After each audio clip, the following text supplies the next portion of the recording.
Hello everyone, my name is Tom, and this is a quick chat about a specific topic in animation.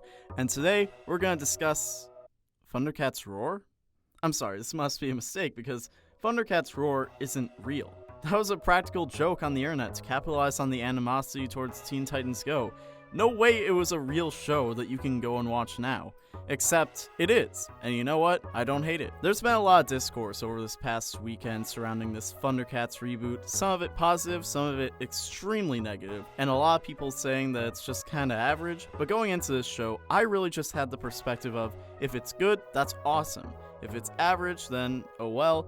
And if it's bad, then I really don't care. But I actually kinda liked it. It doesn't feel like a Flanderization of an old property, or even a soulless production created purely for the financial benefit of corporate overlords. Well, I guess at the end of the day, everything we consume is regardless of quality, so the best way I can describe this is it feels like a mad cartoon short that was fleshed out into a full cartoon. I've also seen a lot of people say it feels like an abridged version of the ThunderCats, and I guess that works too. The point I take away is it's not any different from any other form of transformative media based on our property coming from a place of appreciation or even fandom. Obviously, there will be comparisons to Teen Titans Go being another reboot in a similar style, creating a slapstick version of a cult classic that got backlash online, but I feel like this takes the source material even less seriously, which actually helps the concept work better, because it just knows what it is, and it doesn't give off any kind of impression that this is anything but a parody. So honestly, considering everything about what this is meant to be in concept, I don't see anything wrong with it. Are there things that the show lacks? Yes, but they aren't exactly things I expected to see. Was I expecting to see deep and layered storytelling with a serious tone? No.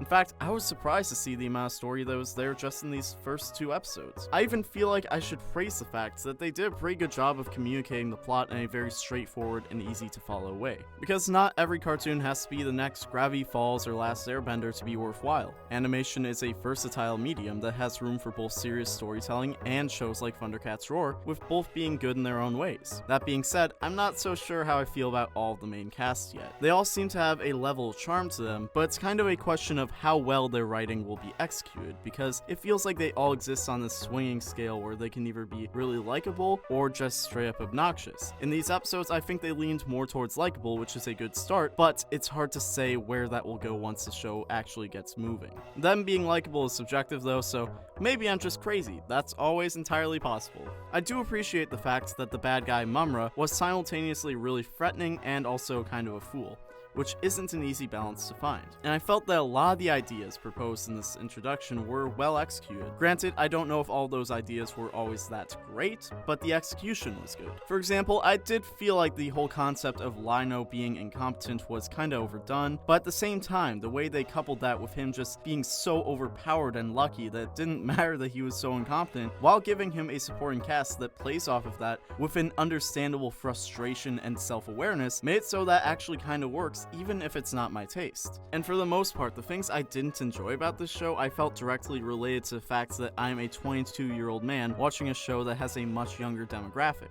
Meaning that there are aspects of this show that I'm not a fan of because they're probably just not there for me. Not to say kids could never comprehend deeper storytelling, but a story can exist as mindless entertainment without being insulting to the viewer's intelligence, as long as it's not trying to present itself as something else, which ThunderCats Roar is not. If anything, I think if you make a comedic and simplified interpretation of a more serious action show, then this is the way to do it. The humor may have felt a bit stupid at times, like there were a few jokes that made me roll my eyes, but even then, it was in that way of when your friend just won't stop making bad puns and you're just like, homie, I high-key hate you right now. But there wasn't much, if any, toilet humor that I can recall. There weren't shallow attempts at trying to feel relatable to today's youth with empty references and memes. It was just really lighthearted and goofy. At times, it was even clever or contributed to the plot. Of course, we have to talk about the art style, because CalArts or something. That kind of worms aside, I can see why some people might not like this art style. There were some points where the anatomy's kinda oof, because it is definitely one of those shows where they go off model a lot for stylistic reasons. But I feel like sometimes it just makes the characters look disproportionate. That's something I would expect might get better over time though, as the show goes on and they figure out what does and doesn't work. But here, I'm not gonna pretend that there aren't times where I don't like how it looks. Though that same style does make the action look really fluid. Like, these characters do not look bad in motion at all when the action starts, and the abstract perspective makes the fights feel really grand and spectacular. Honestly, I was not expecting the action to be as good as it was. I was kind of impressed. If nothing else, they're definitely paying tribute to the roots of ThunderCats as an action show. So to sum up my first impressions on ThunderCats Roar,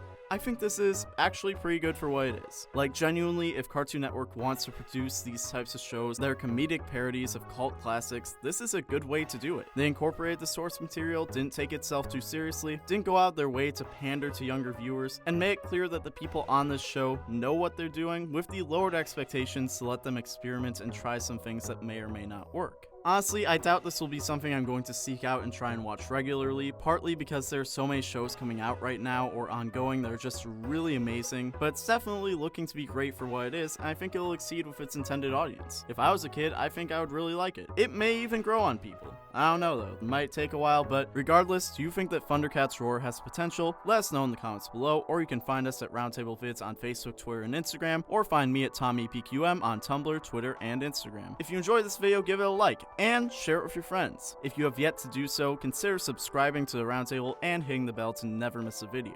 To go above and beyond, you can support the Roundtable by clicking the join button to become a channel member, or you can pledge to us on Patreon. Links below. As always, my name is Tom. I hope you have an awesome day, and I'll see you next time. See ya.